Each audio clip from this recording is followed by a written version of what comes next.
Today we're taking a closer look at some of the most iconic stands in Araki's manga series, but with a twist. These stands may be incredibly powerful and impressive, but unfortunately they're controlled by some of the weakest and most unbecoming characters in the show. However, in a work so chock full of fantastic abilities, it's to be expected that at some point we'd run into the issues of wasting the potential of certain stand abilities by having them beyond by users unbefitting of their tremendous powers, be it because they don't know how to use these stands, or because they haven't got the mental or physical fortitude to actually be able to make the most out of their stands. Before I start the video though, I'd appreciate if you could leave a like on this video, as well as comment down below what stands you think will appear in this list. It's simple and it really helps me a ton. Alright, let's get to the content.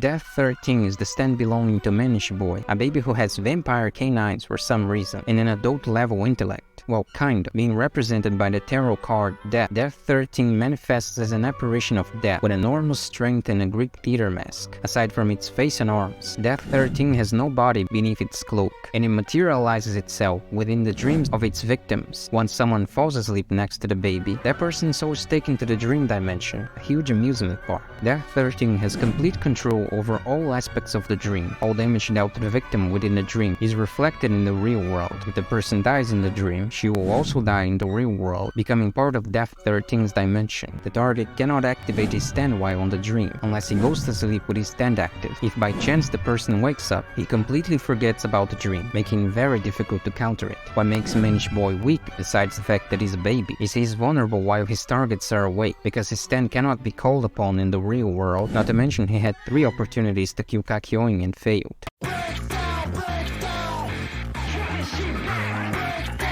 Echo's Act 1 manifests itself as a small flying creature with a long tail and a carapace of swords and 2 tiny arms. It has no personality of its own. Act 2 takes a new form after undergoing a metamorphosis during the fight against Yukaku. This form is similar to the first, with a more humanoid appearance, keeping the tail and carapace. And then there is Act 3, the final form, which the stand assumes during the fight against Kira. This form is totally different from the others, manifesting itself as a humanoid of similar stature to Koichi. It is also the only form with its own personality, even uttering profanity at some times. He serves Koichi under the condition that he provides a directive to the stand. So the powers of Act 1 is to write sounds, onomatopoeias or phrases onto objects or people. The sounds then begin to repeat, with their volume increasing over time. It can create several sound effects at the same time, and the stand has long range. And Act 2, which is just a worse version of Act 1, has the power to turn the tip of its tail into a solid sound, which can then be placed on any object. Touching the sound causes the effect represented by the sound. Act 2 has long range and is also quite fast. Act 3 has the power to paralyze an object or person by delivering a series of punches to the target. He becomes extremely heavy, unable to move. Echoes in general is overpowered, so much so you could have a main Jojo antagonist have the same stand ability. But if you analyze it, it makes sense for Koichi to have this ability, given that he's not as imposing and threatening as Jotaro, so to compensate it, he has an extremely powerful ability. In fact, the powers of this stand are so great that Araki decided to recreate it in part 7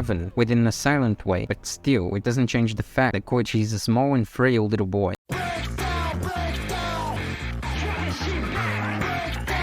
Black Sabbath's Popo's stand featured in Part 5, Golden Wind, or Vento Audio. His user, Popo, was the first Passione Capo that Giorno Giovanna encounters, and is responsible for recruiting new members into his division. Black Sabbath does not manifest itself unless someone disobeys its user's will, namely by putting out a lighter and relighting it. In Popo's case, once the condition is met, it materializes within the shadow near the disobedient victim and draws out her soul or stand if the victim has one. He then releases one of the stand-granting arrows from its mouth and impales the soul or stand. Those who have the potential will be granted stand abilities, while those who don't will die. Popo uses the stand to test the gang's recruits. It is unknown whether the stand is born with the arrow, or if it's simply implanted in Popo. He is also able to freely crawl inside and hide within a shadow, even after he has materialized, wandering from shadow to shadow. Black Sabbath, however, cannot exist outside of the shadow, and will wither and fade, but not die if exposed to sunlight. It's very easy to say that Popo is not a great stand user, both because Black Sabbath is an automatic stand, and he died to a banana. His overweight physicality doesn't do him any favors either. Can you really see this guy posing a threat to anyone? To be honest with you, Jotaro without Star Platinum is liable to do the same to Popo as he did to Alice in Stardust Crusaders. Marilyn Manson is the stand of Mirashon. She receives it through a stand disc given to her by Pucci. Once a person loses a bet against Mirashon or cheats, Marilyn Manson automatically activates, then proceeds to withdraw from the loser the amount bet, searching for money and valuables in their possession, until the debt is paid off. If the loser doesn't have all the value, Marilyn Manson can even rip out his organs to sell on the black market. While Marilyn Manson is active, the victim is unable to defend himself due to the stand's raw strength that's enough to impale a human body. However, her user is physically very weak and doesn't always make the smartest decisions, which can be unforgiven because the stand can collect debts from the user too. Considering all the drawbacks that comes with using the stand, how is it a powerful stand then? Well, it is, just not for Mirashon. In the hands of someone like Terrence or his brother, the stand will be almost unstoppable.